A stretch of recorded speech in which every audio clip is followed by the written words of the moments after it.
السلام علیکم ورحمۃ اللہ وبرکاتہ۔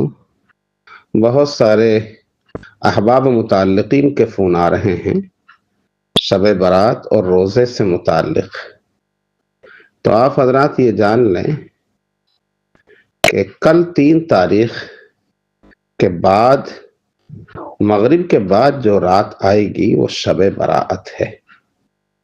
4 تاریخ سے پہلے والی رات، یعنی 3 تاریخ کو منگل اور 4 تاریخ کو بدھ والا جو دن ہے وہ روزے کا دن ہے، بدھ سے پہلے والی جو رات ہے وہ شب برات ہے۔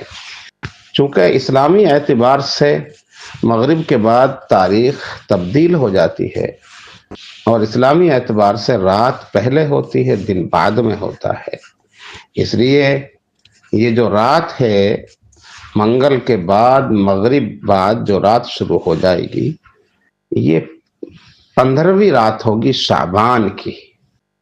اور اس رات کے بارے میں حضرت نبی علیہ السلام سے متعدد روایات میں، صحیح روایات میں اس کے فضائل بیان کیے ہیں۔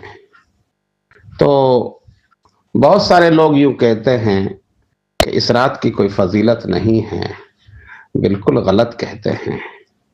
بہت ساری حدیثیں ہیں، اور 15 شعبان کے دن کا روزہ رکھنا یہ بھی احادیث سے ثابت ہے، اگرچہ وہ حدیثیں صحت کے درجے کو نہیں پہنچتی، ضعیف حدیثیں ہیں، لیکن تمام محدثین کا اس پر اتفاق ہے، فضائل اعمال کے اندر ضعیف حدیث معتبر ہوتی ہے۔ اور پھر اس رات کے جاگنے اور عبادت پر اور 15ویں شعبان کے دن کے روزہ رکھنے پر تعامل چلا آ رہا ہے، صحابہ اکرام سے، تابعین سے، تبع تابعین سے، بزرگان دین سے، جی۔ اور ایسا نہیں ہے کہ حدیث سے فضیلت ثابت نہیں ہے، ہاں واجب نہیں کہہ سکتے، سنت مؤکدہ نہیں کہہ سکتے، کوئی رات میں جاگے نہ تو اس پر آپ نکیر نہیں کر سکتے، لان تان نہیں کر سکتے۔ جو آدمی روزہ نہ رکھے 15ویں شعبان کا تو اس کو آپ برا نہیں سمجھ سکتے، اس پر تنقید نہیں کر سکتے، ہاں جو رکھے گا اسے اجر ملے گا، جو نہیں رکھے گا کسی طرح کا کوئی گناہ نہیں۔ جو اس رات میں عبادت کرے گا، جاگے گا، اس کو اللہ رب العزت بہت اجر اور ثواب عطا فرمائے گا۔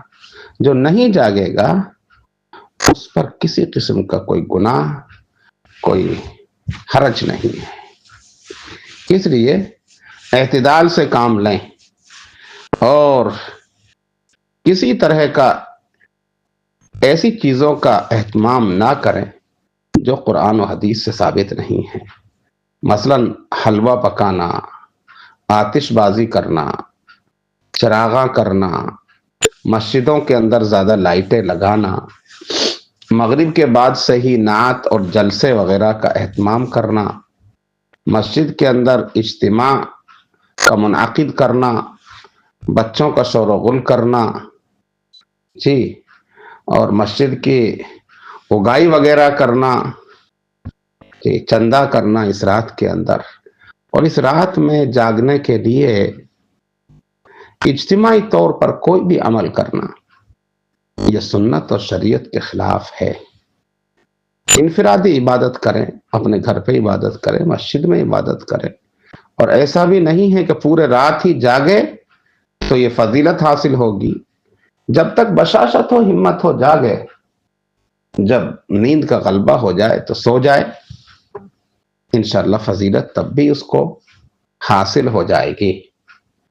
اور روزہ وہ مستحب ہے، لیکن اس کو ایسا درجہ نہ دیا جاوے، ایسا ماحول نہ بنایا جائے جیسے رمضان کے روزے کا ماحول ہوتا ہے کہ باقاعدہ سحری کا اعلان کیا جائے مائکوں سے، افطار کا اعلان کیا جاوے، اجتماعی افطاری کی جاوے مسجدوں کے اندر، یہ غلط ہو جائے گا، فرض روزے کے مشابہ ہو جائے گا۔